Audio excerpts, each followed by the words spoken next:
Attorney, ano po ang take nyo po sa mga ganap kahapon? May bigat ba? Ano bang masasabi nyo sa paunang testimonya ng unang witness na inilatag po ng prosekusyon?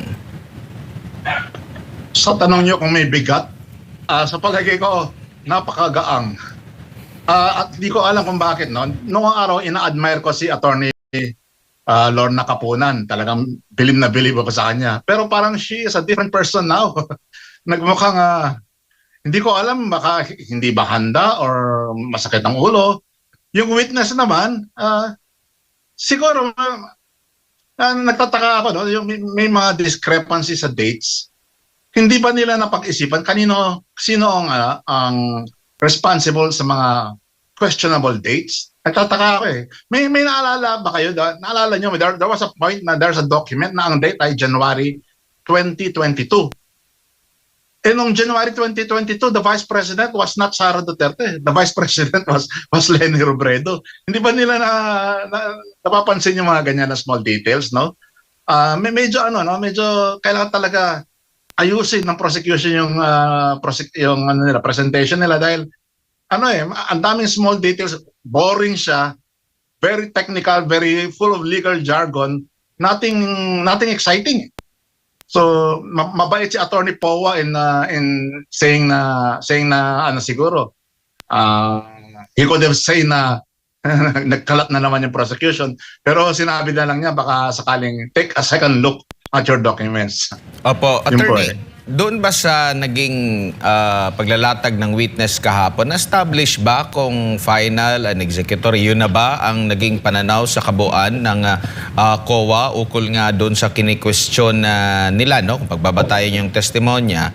Kasi napapansin din natin, panay naman ang pagbibigay nila ng unmodified opinion na sinasabing mataas na antas po sa pag-audit na ibinibigay po ng COA simula pa nung maupo sa pwesto ang pangalawang Pangulo, Attorney? Tingin ko kaya yung there was a point na ang sinabi nila the end product of the funding, no, was gamot at saka pagkain, no. Ako po kasi dati nagtrabaho ako sa Office of the Presidential Advisor on the Peace Process. Wala pang NTF-ELCAC noon. Yung medical assistance, health assistance na binibigay sa rebel repertory, nasa ilalim ng category ng medicine. Ibig sabihin, normal po yun. Dahil napakaraming rebel returnee na may maraming sakit dahil namundok sila. So, kumbaga, itong mga initial findings or final finding, whether initial or final yon, nakakabuti kay VP Sara. Dahil at least nakikita nila, nagtatrabaho si VP Sara, napupunta sa gamot, napupunta sa pagkain ng mga rebel returnees. Hindi napupunta sa mga maleta, hindi napupunta sa mga stadium na self-glorification. Halimbawa, may mga infrastructure doon na pang-glorify na sarili na gawa ni Mayor Juan de la Cruz Pañuare. So, ang lumalabas dito, mas nakakabuti pa eh. Yung mga findings na narinig natin kahapon sa impeachment, no? So, yun nga eh. May problema din yung COA kung yung mukhang hindi pa final dahil yung napakaraming error sa date. Pero, as to substance naman, the more they present, the more tumitibay, the more gumaganda ang image ni Vice President Sara. Opo. Kabaliktaran natin. Opo. Meron sila mga sinasabing paglabag daw doon sa Joint Memorandum Circular na inilabas po ng COA, pero hindi pa malinaw kung yun na ba talaga yung final ang kanilang desisyon. Meron bang ongoing na appeal? Kasi sa pagkakaalam ko, halos lahat siguro ng mga ahensya, opisina ng gobyerno, may mga puna ang COA at pinapasettle ng COA sa kanila. At doon po sa pagtatanong, ito kasi yung lumalabas din po, Attorney. May issue ba na dapat na makita ng taong bayan ukol nga po sa sinasabi nila, no? Batay doon sa naging testimonya na tanging ang pangalawang Pangulo, Inday Sara Duterte, ang meron lang confidential and intelligence fund sa ilalim ng kanyang termino nung siya ay nandoon pa sa OVP na ino-audit. tatlong vice president ang sinabanggit niya na audit po niya. Tapos parang pinagmumukha nila na si VP Sara lang ang merong confidential fund. Issue po ba yun, attorney? Masasabi ba agad na porket siya lang ang merong confidential fund, gawan agad ng issue which is in fact, hindi pa nga ano doon kung siya lang ba talaga ang may confidential fund? Kasi marami mga lumalabas na report na si VP Binay pala ay merong confidential fund noon na galing din sa Office of the President. Una-una, medyo questionable yung sinabi ng witness na yan na si Vice President Sara lang ang may confidential fund dahil nung yung audit period niya, sa audit period lang ni Vice President Sara Tapos yung memo na ginagamit niya, yung memo circular na ginagamit niya, nag-start lang nung 2015. And before that, during the time of yung 2010 to 2015, si VP Robredo yon. Noong 2004 to 2010, si Binay yon. Noong 2001 to, there was a time, si Noli De Castro pa, tapos si Gingon. Hindi niya saklaw ng witness. He is speaking of a very short period of time. So definitely outside ng scope ng audit niya, hindi niya alam. So he's not a competent witness to say na si Sara lang ang may confidential fund. Now, another point is napakahirap paniwalaan na si Sara lang ang mayroong confidential fund. Una-una, aminado yung Office of the President na meron silang confidential fund na times 100 times bigger, 1,000 times bigger than the Vice President. Tapos halos lahat ng ahensya ng gobyerno may confidential fund. Na iba lang ang tawag nila. So, nakakaduda po na yung sinabing yan. So hindi dapat lagyan ng issue po doon na attorney. No, ngayon dito po tayo sa pangalan na nakalagay doon sa sinasabing acknowledgement receipt. Yung sikat pinalulutang nila na si Mary Grace Piatos na parang 70,000 pesos lang ba yun na pera, tapos iba pang mga Piatos. Nakita mo ba na mismo doon sa pagpresenta nila sa witness, pati yung witness ay talagang sinasabing mali? Kasi parang wala tayong, di ko lang alam, sa inyo pong obserbasyon po, attorney, kung nanggaling ba mismo sa bibig ng witness na questionable yun, or parang alam na niya na kalakaran na po, lalo na pagdating po sa paggamit ng confidential or intelligence fund? Kalakaran na. Yung gumagamit ng alias, talagang nung araw pa yon. Dahil dati ako mismo, I can testify nung I was in that Office of the Presidential Advisor of the Peace Process, which is the predecessor of NTF-ELCAC. Yung pagka hindi ka gumamit ng alias at kapag hindi mo pinalitan regularly, delikado ang buhay ng informant. Yun po ang nangyari sa buhay ni Kya Hector. If you remember, Leopoldo Maliwanag. Hindi napalitan ang kanyang alias na Kya Hector. So na-identify siya. Tapos ano nangyari sa kanya? Pinatay siya, di ba? Nung nag-leak out na yung identity niya. So, yung kalakaran na talaga, nagagamit ka ng Mary Grace Piatos o kung ano man na nomniger yon or kung ano man na alias, dapat alam ng COA dapat ng witness yon dahil yung sinasite niya mismo na 2015 Joint Memorandum Circular, mayroong provision doon about the use of about the importance of confidentiality, na hindi dapat ma-expose sa danger yung informant. Using that very source document na sinite nila. So definitely non-issue yan. At hindi lang non-issue. Delikado sa buhay ng informant. Dahil pag ni-reveal mo kung sino si Mary Grace Piatos, kung sino man siya, delikado buhay niya. Opo. Attorney, obligado po ba, lalo na yung Office of the President na siyang pinuno sa executive natin, na dumipensa kahit noon pa dito sa paggamit ng confidential and intelligence fund sa ilalim ng kanyang mga ahensya po, considering kung ito po'y kalakaran? Kumbaga, meron ba silang, sa tingin niyo po, meron ba silang obligasyon ukol nga po dito? Kasi Ang tagal na pong kini-question itong Mary Grace sa Piatos na ito, pero pagkakausapin mo yung nasa security sector, yung mga nakakaalam, baka for sure nga dyan sa Kamara at sa Senado, alam nila kung paano ginagamit yung mga confidential funds for sure sa haba ng panahon po. Pero bakit parang nagsusolo flight na lang itong OVP, nung panahon na secretary pa ang Pangalawang Pangulo ng Education, sila lang yung talagang nagdedepensa dito, attorney? Obligasyon ng Pangulo na idepensa hindi yung particular person, kundi yung the purpose of confidentiality for the safety of the life of the informant. Tapos sa tax naman, para maengganyo magbayad ng tax mga tao. Tapos sa business sector naman, para maengganyo mag-invest ng mga investors. Kung hindi niya ipoprotect yung confidentiality, edi baka wala na magbayad ng tax o baka wala na mag-invest. At saka baka patayin mga informants sa counterinsurgency. No? So yun, importante ipagtanggol ng institution ng Office of the President, lahat ng mga nasa ilalim niya ang poprotektahan yung confidentiality ng informant, hindi yung office, hindi yung personality, hindi si Sara Duterte ang pinoprotektahan dito. Ang pinoprotektahan dito yung informant, yung buhay ng informant na nagbigay ng information tungkol sa insurgency. At saka yung taxpayer, para gayahan yung mga taxpayers naman, para ganahan sila magbayad ng tax. Otherwise, maraming hindi magbabayad ng tax. At saka sa investors, para ganahan sila mag-invest. Otherwise, babaksak ang ating investments. Opo, patungkol naman po doon sa threat, attorney, may kukonsidera bang national security concern kung bubusisiin nila ng husto itong patungkol sa confidential, paano ba yung proseso ukol dito, ang confidential and intelligence fund po? Yes, national security concern yan. Lalong-lalo na sa DepEd pa si VP, no? Dahil sa schools nagre-recruit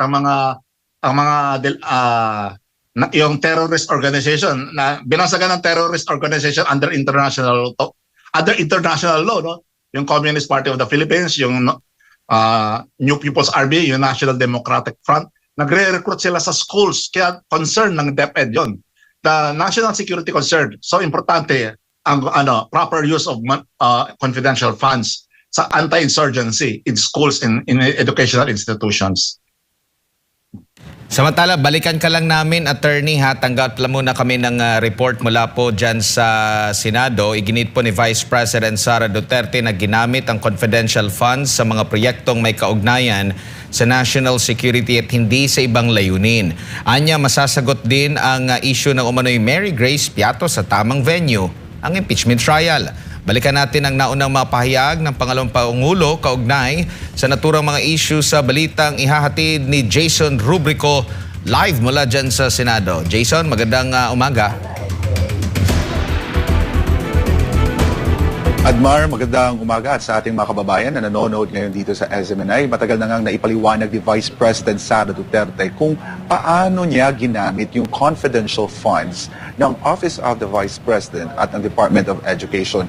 Kung babalikan natin, kapartner Admar, yung unang episode ng Ibalik Mo ang Tapang at Malasakit, ang programa mismo ni VP Sara, ipinaliwanag niya na ang confidential funds ay ginamit sa mga proyektong tumutugon sa iba't ibang banta sa national security.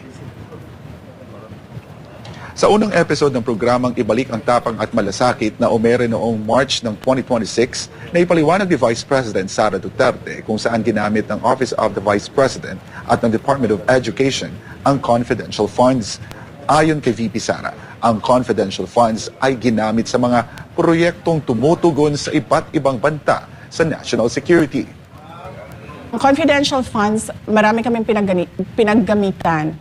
Related siya lahat sa national security. Mga threats to education, threats to mga children, ang criminality, insurgency, violent extremism. Alam niyo yung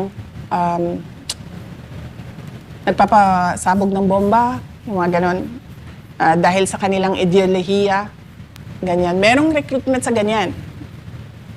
Tapos, terrorism,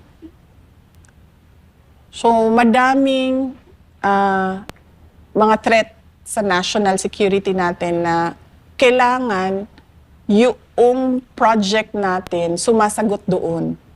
At hindi mo magagawa doon yun kung wala kang impormasyon kung sino ang highly vulnerable sa problema na yon.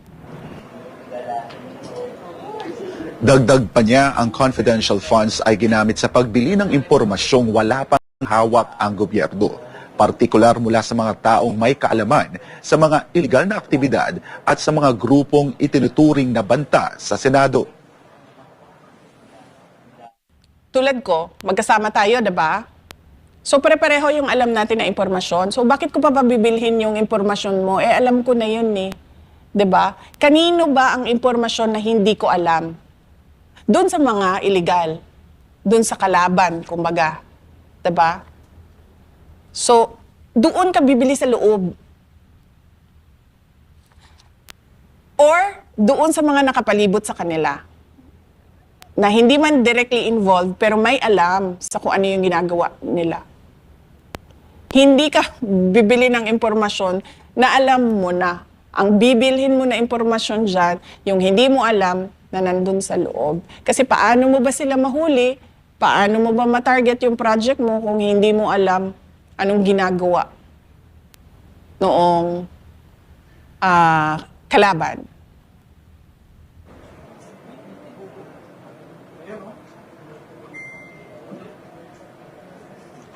Kaugnay naman ng issue sa amunoy Mary Grace Piatos, sinabi ng Vice Presidente na sasagutin nila ito sa impeachment trial. Si Mary Grace Piatos ay masasagot doon sa impeachment trial. Gusto ng mga abogado sumagot doon sa tamang venue dahil confidential funds protektado ng batas. Hindi ka basta-bastang, kasi nga sinasabi ko kanina sa discussion, ang confidential funds, pinoprotektahan niya ang national security natin at yung buhay ng mga tao na merong impormasyon na makakasira ng seguridad ng bansa. Pero nagbabala si VP Sara na ang paglalantad ng detalye ng paggamit ng confidential funds ay maaaring makompromiso ang intelligence operations ng pamahalaan at mailagay sa alanganin ang seguridad ng mga source at law enforcement agencies. Hindi lang yung operations, pero makakompromise yung security sector ng gobyerno natin. Kasi mag-i-explain kami kung paano nag-ooperate ang intelligence operation ng gobyerno. Makikita ng NPA, makikita ng makabayan, kaya takot ang makabayan sa confidential funds eh. Kasi alam nila na ginagamit yon para bumili ng impormasyon kung paano ginagawa yung recruitment, paano umaakyat sa bundok yung mga bata, mga ganon. Pag sinabi ko umakyat sa bundok, nagiging NPA. Pag nagsimulang mag-explain, makikita ang galawan ng law enforcement agencies. Makikita yung galawan nila. Kapartner Admar, sa ika-12 araw ng impeachment trial ay magpapatuloy yung direct examination ng prosecution panel sa kay dating Commission on Audit State Auditor na si Roderick Wamil at patungkol pa rin yan sa umano'y maling paggamit ng confidential funds ni Vice President Sara Duterte sa Office of the Vice President at kasama na rin yung sa Department of Education. At yan muna ang latest updates mula dito sa Senado para sa Diyos at sa Pilipinas kung mahal. Balik muna sa inyo mga kapartners. Maraming salamat si partner Jason Rubrico live mula dyan sa Senado. Balikan lang natin si Attorney Melchor Magdamo po, mga kapartner. Attorney, ngayon nabuksan na po itong issue ng transparency at yung sinasabi po ng kanilang witness kahapon na dapat talaga stricto na i-implement kung ano yung nakasaad doon sa Joint Memorandum Circular. Nakikita nyo na po ba na mas maraming mako-question ngayon dito? Lalo na yung pinag-uusapan dati pa na liquidation by certification po, attorney? Definitely po, mas lalo na, no? Dahil sila na mismo nagbukas ng ganyan na interpretasyon, delikado sila. Halimbawa, gamitin natin yung interpretasyon ni Congressman Chel Jokno. On your first day of office, dapat bubuksan na yan. So, sila mismo, on their first day in office as a public servant, kahit sabihin mo, way back 2007 pa yun, or sila, mas maaga pa nga sila, 1990s, dekada 1990s, nasa ano na sila, nasa gobyerno, bubuksan lahat yan. So, tatalbog pa balik sa kanila yon. Dahil yung kay VP Sara, habang binubuksan, mas lalong gumaganda ang image niya. Yung iba naman sa congressman, pag binuksan mo lahat yan, yung mga liquidation certification, liquidation by certification, ang daming mauungkat dyan. Halos walang mauubos ang buong kongreso kung gagamitin mo that interpretation. Yung interpretation nila against VP Sara, pag ginamit mo against the corrupt, ubos sila. Iko, yan ang mangyayari. Attorney, magandang umaga. Si Almar po ito. Sir, kahapon ibinida ng prosecution yung kahon-kahon na mga may label na confidential funds. Kahapon, hindi po ito nabuksan lahat. Iilan pa lang. Sa tingin po ninyo, sir, doon sa mga natitirang hindi pa po nabubuksan ng mga kahon, merong pasabog or merong aabangan yung ating taong bayan doon, attorney?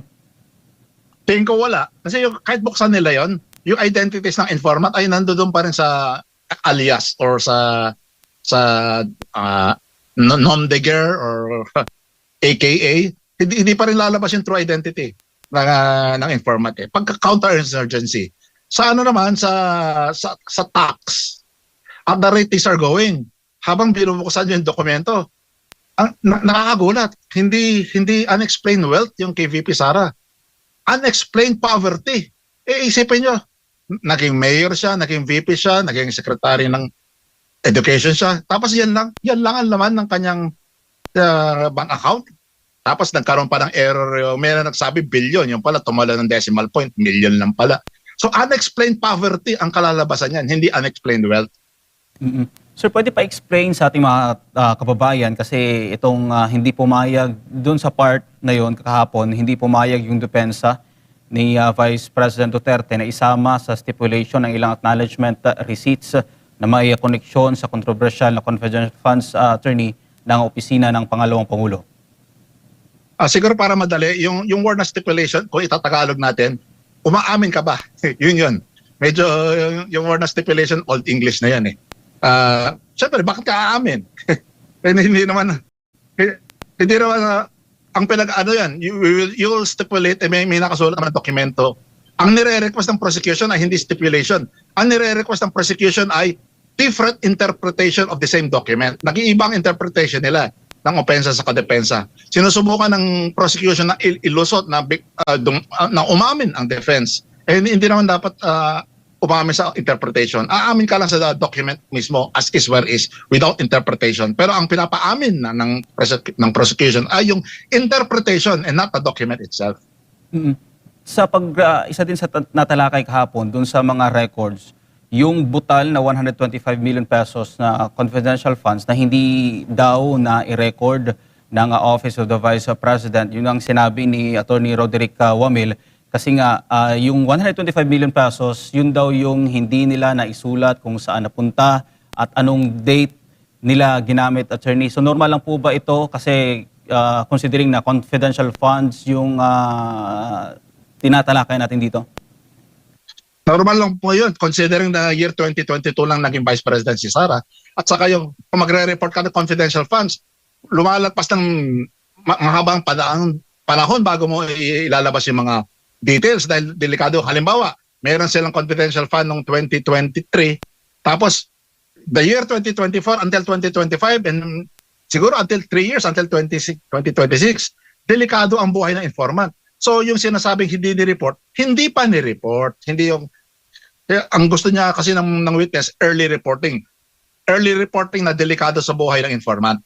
Ang ginawa ng Office of the Vice President or yung DepEd, tina-timing nila ang reporting of the details. Yung kabuuan lang ang i-report nila dahil delikado sa buhay ng informant. Pwede pang i-report yan siguro next year or 2 years from now or siguro kung kung president na si Sara after 2028, pwede nang i-report yung details. By that time, safe na ang buhay ng informant. Siguro na naitago na sa abroad, safe na at hindi na in danger of assassination. At least na banggit, at least malinaw, attorney. At before itong impeachment trial kay VP dito sa Senado, bidang-bida doon sa Quadcom, doon sa Congress, itong si Mary Grace Piatos. Pero dito nga sa napapatuloy na impeachment trial laban kay VP, 70,000 pesos lang pala ang natanggap nitong si Mary Grace Piatos. Pero kung ibida ng mga congressman ay talagang parang ang laki-laki na ng pondo ng taong bayan ang napunta nitong nakuha nitong nakuha ni Mary Grace Piatos, sir. Sa sobrang liit, ang dapat tanong noon, bakit ganyan kaliit lang? Dapat dagdagan yan. Dapat tanongin kay VP Sara, bakit yan lang ang ginastos mo dyan? Lakihan mo. Parang masyadong maliit yan. So, ang magtataka tayo, kung totoo yun, edi napakahusay pala ni VP Sara. Kaya niyang mag-accomplish ng napakarami sa napakaliit na funding. So, kabaligtaran ang epekto, no? Sir, siguro panghuli on my part, after nung trial kahapon sa 11th day, sa press con ng defense, sinabi ni Attorney Powa na nakikita nila na parang maganda yung naging resulta kasi nakikita ng taong bayan yung takbo o kung ano yung nangyayari sa pondo ng Office of the Vice President. Masasabi po ba ninyo, Attorney, na tama lang yung sinabi ng depensa na at least nakita ng taong bayan kung paano nga ginasta ng Office of the Vice President yung kanilang pondo? Maganda. Tama ang sinabi ng depensa dahil mas lalong gumanda ang imahen ng Vice President sa paggamit ng pondo. At saka mabait si Atty. Powa, hindi niya sinabi na nagkalat ang prosecution. Sinabi niya na siguro in due time, siguro hindi pa tapos ang presentation ng prosecution. Nagkalat talaga kasi maganda ang presentation ng depensa, ng overall arguments ng depensa. At aabangan na lang natin ang